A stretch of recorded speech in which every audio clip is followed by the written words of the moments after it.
ஜெய் ஸ்ரீ மாத்ரே நமக. ஜெய் குருதத், ஜெய் குரு பரசுராம். நமஸ்காரம். நான் கரூர்லேருந்து வல்சலா பணிக்கர், பிரசன்ன ஜோதிடர். இன்றைக்கி நம்ம குரோதி வருடத்துடைய தமிழ் புத்தாண்டு பலன்கள் கன்னி ராசிக்கு எப்படி இருக்குன்னு பார்க்க போகிறோங்க.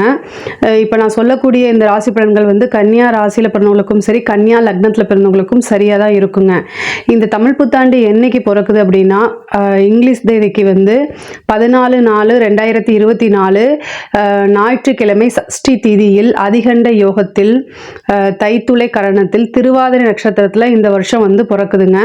கன்னியா ராசியை பொறுத்த வரைக்கும் அந்த அதாவது இந்த புது வருடம் பிறக்குது இல்லையா, அந்த வருட அந்த டைமில் வந்து கிரகங்களுடைய நிலைகளை என்னன்னு பார்க்கலாங்க. அதாவது உங்களுடைய ராசியிலேயே கேது இருக்காரு, அதே மாதிரி 6ஆம் இடத்துல சனியும் செவ்வாயும், 7ஆம் இடத்துல ராகு புதன் சுக்கிரன், அஷ்டமஸ்தானத்தில் குருவும் சூரியனும், அப்புறம் 10ஆம் இடத்துல சந்திரன் இருக்கு.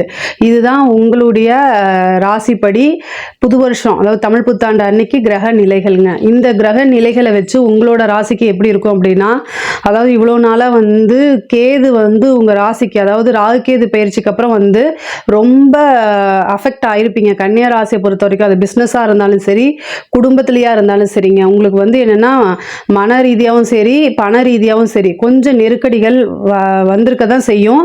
அது உண்மையும் கூட. ஆனால் இந்த மே மாதத்துக்கு அப்புறம், அதாவது சித்திரை வைகாசிக்கு அப்புறம் வந்து உங்களுக்கு வந்து குரு பெயர்ச்சி ஆயிடுது, 9ஆம் இடத்துக்கு குரு பெயர்ச்சி ஆயிடுது. அது நல்லா இருக்கு. இந்த கேதுவோடைய பிடியிலிருந்து உங்களுக்கு குருவோடைய அனுகிரகம், ஒரு குரு வந்து பாதகாதிபதியாக இருந்தாலும் கூட இந்த கேதுவோடைய விஷயத்திலிருந்து உங்களுக்கு வந்து என்ன செய்வார் அப்படின்னா, கொஞ்சமாவது ரிலாக்ஸேஷன் கொடுப்பாரு. அது இல்லாமல் உங்களுக்கு சனி ஆல்ரெடி நல்ல பொசிஷனில் தான் இருக்கார், 6ஆம் இடத்துல தான் இருக்கார். 5, 6 கூடியவர் 6ஆம் இடத்துல ஆட்சி பெற்று இருக்கனால ஓரளவு கொஞ்சம் இந்த கடன் பிரச்சனை, அதுக்கப்புறம் தொழில் ரீதியான முடக்கங்கள், குடும்பத்தில் இருக்கக்கூடிய பிரச்சனை, இது எல்லாமே வந்து கொஞ்சம் ரிலாக்ஸஸ் அப்பாடா அப்படிங்கிற மாதிரி இந்த 1 இயர்க்கு வந்து உங்களுக்கு ரொம்ப ஸ்மூத்தாக போகிறதுக்கு உண்டான வாய்ப்பு இருக்குது. பொதுவாக தொழில் ரீதியாக வந்து எடுத்துக்கிட்டிங்க அப்படின்னா, தொழில் ரீதியாக நிறைய முடக்கங்கள் இருந்திருக்கும். இந்த ஒரு கடந்த 6 மாதமாகவே வந்து என்ன ஏதுன்னு தெரியாமல் திடீர்னு ஒரு ஸ்தம்பிச்ச நிலை வந்து உங்களுக்கு உருவாயிருக்கும். பட் ஆனால் இப்போது இந்த வருஷத்துக்கு அப்புறம், அதாவது இந்த வருஷம் பிறந்ததுக்கு அப்புறம் மே மாதம், அதாவது வைகாசின்னு வச்சுக்கோங்களேன், அந்த வைகாசிக்கு அப்புறம் வந்து உங்களுக்கு முன்னாடி எப்படி பழைய நிலை இருந்துச்சோ அதே மாதிரியே, அதாவது நல்ல பிஸ்னஸ் வந்து ரன் ஆகும். பிஸ்னஸ் ரீதியாக வெளியூர் போகிறதுக்கு உண்டானது, புதுசாக பிஸ்னஸ் ஆரம்பிக்கிறதுக்கு பார்ட்னர்ஷிப் கிடைக்கலாம். அதே மாதிரி பிஸ்னஸ் ரீதியாக வெளியூர், வெளிமாநிலம், வெளிநாடு செல்லக்கூடிய அமைப்புகள் இருக்குது. ஆனால் அலைச்சல் வந்து கொஞ்சம் இருக்க தான் செய்யும். நீங்கள் வந்து காசு பணம் வருது அப்படின்னா அலையிறதுக்கு தயங்க மாட்டீங்க. கன்னியா ராசி, கன்னியா லக்னத்தில் பிறந்தவர்கள் எல்லாமே பிஸ்னஸ்ஸு, தொழில், உத்தியோகம் இதிலெல்லாம் வந்து என்னென்னா ரொம்ப கெட்டிக்காரத்தனமாக இருப்பாங்க. அதாவது மிதுன ராசி, கன்னி ராசி இது ரெண்டுக்குமே அதிபதி வந்து பார்த்திங்கன்னா புதன் தான். ஆனால் மிதுன ராசியில் கலை சம்மந்தப்பட்டது அந்த மாதிரி ஜாலியாக இருக்கிறத விரும்புவாங்க. கன்னியா ராசி இருக்கக்கூடியவங்க வந்து என்னென்னா பிஸ்னஸ்ஸு, பணம் சம்பாதிக்கிறது, இந்த மாதிரி மோட்டிவேட்லேயே அவங்க இருப்பாங்க.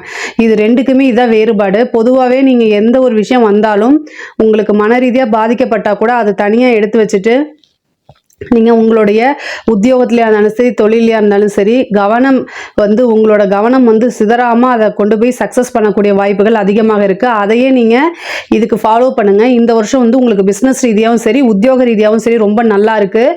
6ஆம் இடத்துல சனியும் செவ்வாயும் சேர்ந்துருக்கு இந்த வருஷம் பிறக்கும்போது. அதனால் உத்தியோகத்தில் சிறு சிறு தடங்கல்கள் வந்தாலும், பிரச்சனைகள் இருந்தாலும், ஆனால் கண்டிப்பாக சக்ஸஸ் பண்ணுவீங்க. பதவி உயர்வு கிடைக்கும்.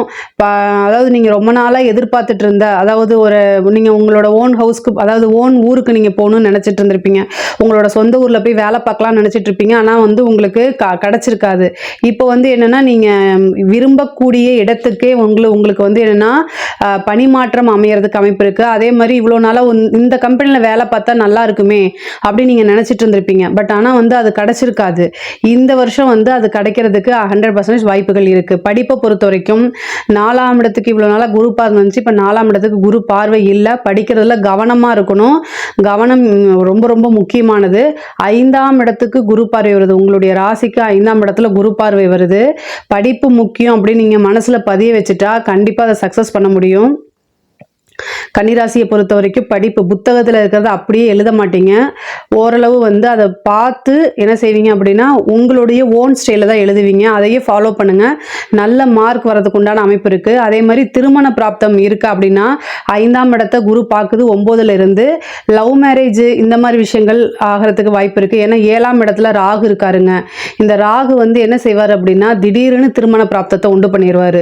அதாவது டக்குன்னு போய் திருமணம், அதுவும் இல்லாமல் லவ் மேரேஜ் ஆகிறதுக்கு அதிக வாய்ப்புகள் இருக்குது. இன்னொரு இது என்னென்னா ரொம்ப நாளாக கல்யாணம் ஆகிட்டு ரொம்ப நாளாக வந்து குழந்தை இல்லாமல் இருந்துச்சுன்னா இப்போ 5ஆம் இடத்தை வந்து என்ன செய்யுது குரு பார்வையிடுது. உங்களோட ராசியே குரு பார்வையிடுது. அந்த இடத்துல கேது இருக்குது. அப்போ புத்திர பாக்கியம் உறுதியாக உண்டு. ஒரு டைம் குலதெய்வ வழிபாடு பண்ணுங்கள். நீங்கள் ட்ரீட்மெண்ட் போகணுன்னு நினச்சிங்கன்னா கூட இந்த டைமில் போனீங்க அப்படின்னா 100க்கு 200% வந்து உறுதியாக புத்திர பாக்கியம் உண்டுங்க. அரசியல் துறை சார்ந்தவங்களுக்கு இந்த டைம் வந்து என்னன்னா உங்களுடைய ராசியில் கேது இருக்குது. நீங்கள் என்னென்னலாம் அதாவது செய்ய நினைக்கிறீங்களோ அது எல்லாமே செய்யுங்க. அதுக்கு உண்டான பலன்கள் வந்து இரட்டிப்பாக உங்களுக்கு கிடைக்கும். ஒரு விஷயத்தை போட்டாலே பொதுவாகவே கன்னிராசி வந்து ஒரு கால்குலேட் மைண்டடாக தான் இருப்பாங்க. ஒவ்வொரு விஷயமும் கால்குலேட் போட்டு செய்வாங்க. இந்த டைம் அதை செய்யுங்க. கண்டிப்பாக உங்களுக்கு இரட்டிப்பு பலன்கள் உறுதியாக உண்டு. நீங்கள் இவ்வளோ நாளாக பிரபலியமாக இல்லைனா கூட இந்த டைமில் உங்களுக்கு வந்து குருவோட அனுகிரகம் இருக்குது. ராகுகேது பயிற்சி உங்களுக்கு நல்ல பொசிஷனில் இருக்குது. சனியும் வந்து ரொம்ப நல்ல பொசிஷனில் இருக்குது. அதனால் உங்களுக்கு சனி வந்து 6ஆம் இடத்துல இருந்து உங்களுக்கு 10ஆம் பருவம் 3ஆம் இடத்தை பார்க்குறாரு. குருவும் 3ஆம் இடத்தை பார்க்குறாரு. நீங்கள் எந்த அளவுக்கு முயற்சி போடுறீங்களோ அது அழியா புகழை கொண்டு போய் சேர்க்கும். உங்களோட கட்சி மேலிடத்துலேருந்து திடீர்னு உங்களுக்கு ஒரு நல்ல போஸ்டிங்கை போட்டு நீங்களே எதிர்பார்த்துக்க மாட்டீங்க. அந்தளவுக்கு ஒரு போஸ்டிங்கை போட்டு உங்களுக்கு கொடுத்துருவாங்க. கலை சார்ந்தவங்களுக்கு இது வந்து ஒரு நல்ல டைமு. நீங்கள் இவ்வளோ நாளாக எதிர்பார்த்துட்டு இருந்தக்கூடிய ஆப்பர்ச்சுனிட்டிஸ் வருங்க. அந்த வாய்ப்பை வந்து எப்போவுமே நழுவ விடக்கூடாது. ஏன்னா 9ஆம் இடத்துல குரு இருக்குது.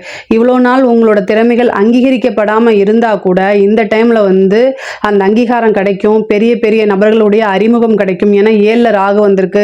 கடல் சார்ந்து போய் உங்களோட திறமைகளை கடல் தாண்டி போய் உங்களோட திறமைகளை வெளிப்படுத்தக்கூடிய காலகட்டமாக இது அமையுது. ஒவ்வொரு வாய்ப்பும் உங்களையே உயர்த்துறதுக்கு உங்களோட வெற்றிக்கு அப்படின்னு நீங்கள் நினச்சி கரெக்டாக யூஸ் பண்ணிக்கணும். என்னடா இது சின்ன வாய்ப்பாக இருக்கே அப்படின்னு நீங்கள் நினைக்காதீங்க. ஏன்னா கன்னியராசிக்கு ஃபஸ்ட்டு ஒரு சின்ன வாய்ப்பு வரும். அதுக்கப்புறம் தான் அது பெருசாக மாறும். அது உங்களோட வாழ்க்கைக்கே பெரிய லெவலில் கொண்டு போய் விட்டுரும். நல்ல விதமாக தான். பெண்களை பொறுத்த வரைக்கும் இந்த காலகட்டங்களில் ரொம்ப ரொம்ப கவனமாக இருக்கணும். யாருடைய அறிமுகம் கிடைக்குதோ அவங்க என்ன ஏது அப்படின்னு விசாரிக்கணும். முக்கியமாக யோசிக்கணும். ஒருத்தங்க நம்மக்கிட்ட நல்லா பேசுகிறாங்களே அப்படின்னு சொல்லி எடுத்தோம் கவுத்தோம் அப்படிங்கிற எந்த ஒரு விஷயத்தையும் நீங்கள் செய்யாதீங்க. இந்த காலகட்டம் அதாவது வந்து பார்த்திங்கன்னா ஒரு 1 இயர் வந்து பெண்களை பொறுத்த வரைக்கும், ஏன்னா கேது வந்து இருக்குது. குரு பார்வை இருந்தாலும் கூட குரு வந்து உங்களுக்கு பாதகாதிபதியாக இருந்து பார்க்குறாரு. அப்போ வந்து என்னென்னா சம்டைம் வந்து உங்களுக்கே தெரியாது. 7ஆம் இடத்துல ராகு இருக்கனால உங்களுக்கு உங்ககிட்ட வந்து பழகிறவங்க அவங்க வந்து நல்லவங்க மாதிரி தெரிவாங்க. ஆனால் பசுத்தோலில் வந்து பொருத்திய புலி அப்படின்னு ஞாபகம் வச்சுக்கணும். பெண்கள் வந்து கன்னியா ராசியில் இருக்கக்கூடிய பெண்கள் வந்து ரொம்ப ரொம்ப ஜாக்கிரதையாக இருக்கக்கூடிய காலகட்டம் தான். ஏன்னா கேது வந்து அவமானத்தை தேடி தந்துருவாருங்க. உங்களுக்கு 3ஆம் இடத்தை சனியும் பார்க்குது குருவும் பார்க்குதுன்னு சொன்னேன் இல்லையா.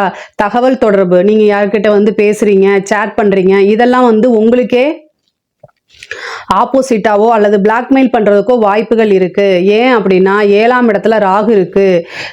கேது வந்து அவமானங்களை தேடித்தரத்துக்கு வாய்ப்புகள் இருக்குது. குருவோடைய பார்வை வந்து அதை உங்களுக்கு பெருசு பண்ணும். அதனால ஒருத்தங்க கிட்ட நம்ம பேசுகிறோமா, நீங்கள் உங்களோட பர்சனல் விஷயங்களை யார்கிட்டையும் ஷேர் பண்ணாதீங்க. ஏன் இவ்வளோ தூரம் சொல்கிறேன் அப்படின்னா கன்னியா ராசியில் பிறந்த பெண்களுக்கு ரொம்ப ரொம்ப இது கடுமையான காலகட்டம். இந்த காலகட்டத்தை நீங்கள் தாண்டி வந்துட்டீங்க அப்படின்னா ரொம்ப ரொம்ப சூப்பராக இருக்கும். நீங்கள் உங்களோட பிஸ்னஸ் ரீதியாவோ இல்லை தொழில் ரீதியாவோ நீங்கள் உத்தியோகம் பார்த்துட்டு இருந்தீங்கன்னா அது ரீதியாவோ வெளியில் போகிறீங்க அப்படின்னா யார் கூட போகிறீங்க, எங்கே போகிறீங்க, எந்த டைமில் ட்ரெயினில் போகிறதா இருந்தால் கூட அந்த ட்ரெயின் நம்பரை ஷேர் பண்ணிட்டு போங்க. இது ஏன்னா இந்த டைமில் நீங்கள் வந்து பாதுகாப்பாக இருக்கணும். கணவனாக இருந்தால் மனைவியும், மனைவியாக இருந்தால் கணவனும் ஒருத்தருக்கு ஒருத்தர் ஆதரவு கொடுத்து ரொம்ப அண்டர்ஸ்டாண்ட் பண்ணி போகக்கூடிய காலகட்டமாக இருக்குது. இது ஆண்களாக இருந்தாலும் சரி பெண்களாக இருந்தாலும் சரி. உங்களுடைய வளர்ச்சியை பொறுக்காமல் ட்ராப் பண்ணுறதுக்கு கூட வாய்ப்புகள் இருக்குது. ஏன்னா சனியோடைய பார்வை வந்து உங்களுக்கு 3ஆம் இடத்துக்கு இருக்குது. இந்த கம்யூனிகேஷன் சேட் பண்ணுறது இந்த மாதிரி விஷயங்களில் ரொம்ப கவனமாக இருக்கணும். இல்லை அப்படின்னா அது உங்களுக்கு கண்டிப்பாக பேக் ஃபயர் ஆகிறதுக்கு வாய்ப்புகள் இருக்குது. இதுக்கு அடுத்தது தொழில் ரீதியாக வந்து நிறைய மாற்றங்கள் இருக்குது. உங்களுக்கு தொழில் ரீதியாக மாற்றங்கள் இருக்குது. திருமண பிராப்தம்ங்கிறது தான் வந்து திடீர்னு திருமண பிராப்தம் உண்டு. தாய்வழி சொத்துக்கள் வரதுக்கு உண்டான அமைப்பு இருக்குது. பாக பிரிவினை வரதுக்கு இவ்வளோ நாளாக உங்களுக்கு உண்டான ஷேர் வராமல் இருந்திருக்கலாம். இந்த காலகட்டத்தில் அந்த அமைப்புகள் இருக்குது. 6ஆம் இடத்துல இருக்கக்கூடிய சனி வந்து உங்களுக்கு வழக்குகளில் வெற்றி, நீங்கள் யார் மேலேயாவது கேஸ் போட்டிருந்தீங்கனாலோ இல்லை ஏதாவது உங்களுக்கு கேஸ் இழுபறியாக இருந்துட்டு இருந்தால் கூட இந்த காலகட்டங்களில் 6ஆம் இடத்துல இருக்கக்கூடிய சனி வந்து அது உங்களோட பக்கமாக வந்து ஃபேவராக தீர்ப்பு அமைகிறது, வழக்குகளில் வெற்றி கிடைக்கிறதுக்கு அமைப்புகள் இருக்குங்க. முக்கியமாக கன்னியா ராசி வந்து ஹெல்த் சம்மந்தப்பட்ட விஷயங்களில் ரொம்ப கவனமாக இருக்கணும். சின்ன ப்ராப்ளம் வந்தால் கூட உடனே டாக்டரை போய் பாருங்க. ஏன்னா 6ஆம் இடத்துல சனி இருக்கு இல்லையா, சின்ன சின்ன மருத்துவ செலவு இருக்குது. சனியோடைய பார்வை 12ஆம் இடத்துக்கு படுறதுனால மருத்துவ செலவுகள் இருக்குது. முக்கியமாக செவ்வாவும் ராகுவும் இணையக்கூடிய அந்த காலகட்டம், அதாவது மே மாதம் ஒரு 1 மந்த் வந்து பார்த்திங்கன்னா வண்டி வாகனங்களில் போகும்போது நீங்கள் கரெக்டாக தான் போவீங்க, ஓவர் ஸ்பீடாக போக மாட்டீங்க. இருந்தாலும் பொதுவாக மைண்டு டிப்ரெஷனாக இருக்குது, மைண்டு சரியில்லை அப்படின்னா கண்டிப்பாக வந்து ஓனாக நீங்கள் ட்ராவல் பண்ணி போகாதீங்க. பஸ்ஸில் போங்க, காரில் போங்க, இந்த மாதிரி போங்க. நைட் டைம் முடிஞ்சால் அவாய்ட் பண்ணிக்கோங்க. ட்ராவலவே அவாய்ட் பண்ணிக்கிறது ரொம்ப பெட்டராக இருக்கும். யாருடைய ஜாதகத்திலெல்லாம் செவ்வாயும் ராகும் சேர்ந்துருக்கோ அல்லது ராகு திசை செவ்வாய் புத்தி இந்த மாதிரி இருக்கக்கூடிய நபர்கள் வந்து கோச்சாரத்தில் ராகு செவ்வாய் சேரும்போது ரொம்ப ரொம்ப கவனமாக இருக்கணும். இல்லைன்னா திடீர்னு விபத்து கண்டமோ அல்லது ஒரு சின்ன கண்டமோ ஏற்படுறதுக்கு வாய்ப்பு இருக்குது. அதனால் அதை பார்த்துக்கணும். முடிஞ்சவங்க வந்து மெடிக்கல் எக்ஸ்பென்சஸ் வந்து நீங்கள் வந்து செலவு பண்ணுறது நல்லது தான். ஐயோ அங்கே கொண்டு போய் கொடுக்கணுமே அப்படிலாம் நீங்கள் நினைக்காதீங்க. ஒரு சிலருக்கு வந்து சின்ன சின்ன இரத்த காயங்கள் ஆகிறதுக்கு உண்டான வாய்ப்புகளும் இருக்குது. மருத்துவ செலவு வந்து அதை தவிர்க்கணும்னு நீங்கள் நினச்சிங்க அப்படின்னா யாருக்காவது முடியாதவங்களுக்கு மெடிக்கல் எக்ஸ்பென்சஸை நீங்கள் எடுத்து செய்யலாம். அதாவது உங்களால் செய்ய முடியும் பட்சத்தில் அந்த விஷயத்தை செய்யும் பொழுது, முக்கியமாக ராகு திசை செவ்வாய் புத்தி இருக்கிறவங்க வந்து ஜிஹெச்க்கு முடியாதவங்களை கூட்டிகிட்டு போய் அவங்களுக்கு ஒரு மெடிசனை வாங்கி கொடுக்கறது, இந்த மாதிரி ஒரு உதவி செய்யும் போது அது பரிகாரமாக உங்களுக்கு மாறும். எப்படியா இருந்தாலும் நீங்கள் ஹாஸ்பிட்டல் போகணும் அப்படின்னு ஒரு விதி இருந்துச்சுன்னா வாலண்டியாக முடியாதவங்களை கூட்டிகிட்டு போய் அந்த மாதிரி நீங்கள் செஞ்சுக்கோங்க. பொதுவாகவே கன்னியா ராசியை பொறுத்த வரைக்கும் இந்த வருஷம் குரோதி வருஷம் அப்படிங்கிறது ஒரு நல்ல ஏற்றம் மிகுந்த வருஷமாக தான் இருக்குது. எக்கனாமிக்கலுக்கு வந்து ரொம்ப நல்லா இருக்குது. உங்களுக்கு பொருளாதாரம்ங்கிறதுல பிரச்சனை கிடையாது. மன ரீதியாக நீங்கள் என்னென்னா ரொம்ப ஸ்ட்ராங்காக இருந்துட்டாலே இந்த வருஷம் உங்களுக்கு ரொம்ப சூப்பர் தான். மெடிடேஷன் அதிகமாக பண்ணுங்கள். எதையுமே யோசிச்சு முடிவெடுங்க. உடனுடைய மனக்குழப்பங்கள் இருக்கும்போது உடனடியாக முடிவு எடுக்காதீங்க. உங்களோட பர்சனல் விஷயம் வந்து இவங்க கிட்ட தேடினா ஆறுதல் கிடைக்கும் அப்படின்னு மட்டும் எப்போவுமே நினைக்காதீங்க. நீங்கள் யாரை நம்புறீங்களோ, கன்னியா ராசியை பொறுத்த வரைக்கும் நிறைய ஏமாற்றங்களை சந்திச்சு தான் அவங்க வந்திருப்பாங்க. நீங்கள் யாரை நம்புறீங்களோ அவங்க தான் உங்களுக்கு பேக் ஃபயர் ஆக்குவாங்க. அதனால கவனமாக இருங்க. இந்த வருஷம் ரொம்ப ரொம்ப நல்லா இருக்குது. இதில் ஏதாவது உங்களுக்கு சந்தேகங்கள் இருந்துச்சு அப்படின்னா கமெண்ட்ஸில் கேளுங்க. கண்டிப்பாக நான் ஆன்சர் பண்ணுறேன். நம்மளுடைய சேனலை லைக் பண்ணுங்கள், ஷேர் பண்ணுங்கள், சப்ஸ்கிரைப் பண்ணுங்கள். நன்றி, வணக்கம்.